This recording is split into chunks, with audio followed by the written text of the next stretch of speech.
गलवान घाटी। गलवान घाटी हाल ही में चर्चा में रही है क्योंकि भारत एवं चीन के बीच पूर्वी लद्दाख में स्थित इस घाटी में भारत एवं चीनी सैनिकों के बीच में झड़प हो गई, जिसमें दोनों पक्षों की ओर से कई सैनिकों के हताहत होने की संभावना है।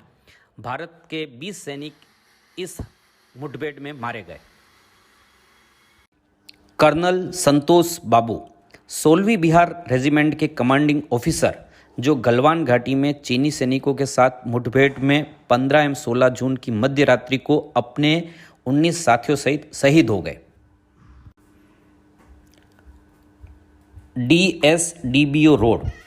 गलवान घाटी में भारत और चीन के बीच विवाद के बाद में ये रोड चर्चाओं में है। इसकी फुल फॉर्म है दरबुक सियोक DBO मार्ग। भारत के लद्दाख क्षेत्र में स्थित एक महत्वपूर्ण सड़क है। यह वास्तविक नियंत्रण रेखा के पास चलती है, जिसके पार चीन द्वारा नियंत्रित अक्साई चीन क्षेत्र है।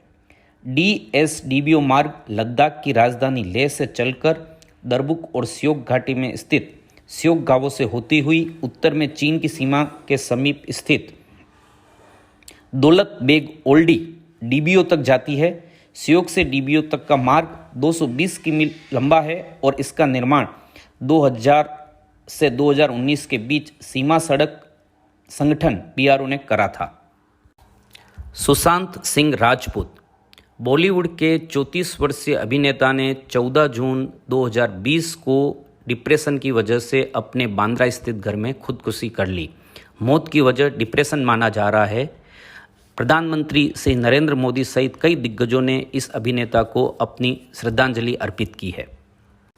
कंगना रनौत। सुशांत सिंह राजपूत की मृत्यु के बाद में कंगना रनौत ने आरोप लगाया है कि बॉलीवुड में गुटबाजी, खेमेबाजी एवं नेपोटिज्म इतना अधिक हावी है कि कई युवा कलाकारों को उनकी प्रतिभा के अनुरूप अवसर नहीं मिल रहे हैं और इससे वो डिप्रेशन में जा रहे हैं एवं उनकी मृत्यु हो रही है। एवं सुशांत सिंह की मृत्यु के पीछे भी बॉलीवुड में फैला हुआ नेपोटिज्म है और कंगना रनौत ने इसकी कड़ी आलोचना की है। सोनू निगम। बॉलीवुड के मशहूर सिंगर सोनू निगम ने भी कंगना रनौत से सहमत होते हुए बताया है कि जिस प्रकार बॉलीवुड में नेपोटिज्म, खेमेबाजी और गुटबाजी है, म्यूजिक इंडस्ट्रीज में भी उसी तरह की खेमेबाजी है और कई उभरते हुए कलाकारों को इस खेमेबाजी की वजह से नुकसान हो रहा है। और कोई आश्चर्य नहीं होगा यदि आने वाले दिनों में कोई सिंगर, कंपोजर बंदा भी फांसी लगा ले या खुदकुशी कर ले। Mukesh Ambani. Bloomberg billionaires index के अनुसार रिलायंस इंडस्ट्रीज के चेयरमैन मुकेश अंबानी 60.3 अरब नेटवर्थ के साथ दुनिया के 11वें सबसे अमीर शख्स बन गए हैं। अंबानी ने जारा के को-फाउंडर अमानसियो ओर्टेगा को पछाड़कर यह उपलब्धि हासिल की है। गौरतलब है कि एक दिन में अंबानी की नेटवर्थ 116 करोड़ डॉलर बढ़ी है। साथ ही 58 दिन में 1.60 लाख करोड़ जुटाकर रिलायंस अब ऋण मुक्त कंपनी भी बन चुकी है। Ring of fire. 21 जून 2020 को रिंग ऑफ फायर, जो कि दुर्लभ खगोलीय घटना है, वो घटित होगी। इसे आंशिक सूर्य ग्रहण भी कहते हैं। यह साल का पहला आंशिक सूर्य ग्रहण होगा। उत्तरी गोलार्ध के सबसे बड़े दिन पर यह आयोजित होगा और वो स्थान जहाँ पे इसे देखा जा सकता है वो जगह हैं अनूपगढ़, सूरतगढ़, सिरसा, कुरुक्षेत्र, यमुनानगर, देहरादून, तपोवन और जोशीमठ।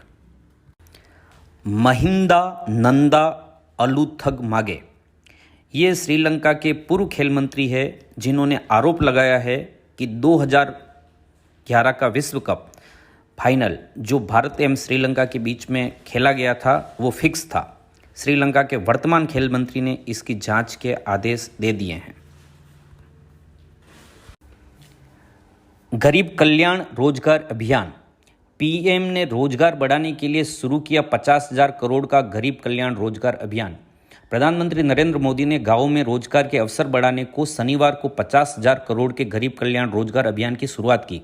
प्रधानमंत्री ने कहा कि इस अभियान के जरिए श्रमिकों व कामगारों को घर के पास ही काम दिया जाएगा, जो अभी तक अपने हुनर से शहरों को आगे बढ़ा रहे थे, अब अपने गांवों को आगे बढ़ाएंगे।